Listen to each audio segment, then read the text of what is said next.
Welcome to the 3CX Quick Start Guide presented by Voxtelesys.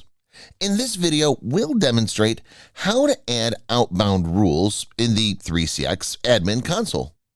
To start, log into 3CX. Go to the 3CX admin console. Select the Outbound Rules tab. Press this button to add each outbound rule. Create the 10-digit dial rule. Name this rule 10-digit dial.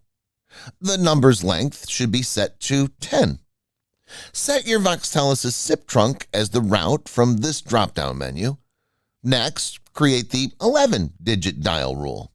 Name this rule 11-digit dial. The prefix should be set to 1. Set the number's length to 11. Set your Voxtelesys SIP trunk as the route from this drop-down menu.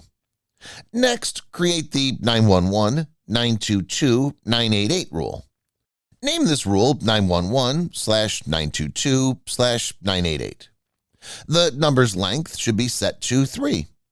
Set your Voxtelesys SIP trunk as the route from this drop-down menu.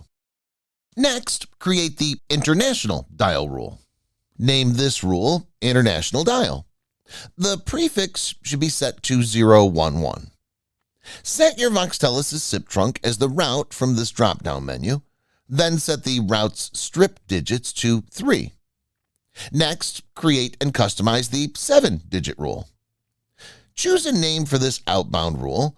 In our example, we named it 214 prefix. The number's length should be set to 7. Set your Voxtelesys SIP trunk as the route from this drop-down menu, then prepend an area code on this route.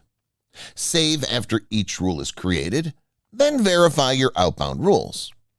Congratulations! You have successfully added outbound rules in the 3CX admin console. Check back for more useful videos on 3CX as we're frequently publishing new content.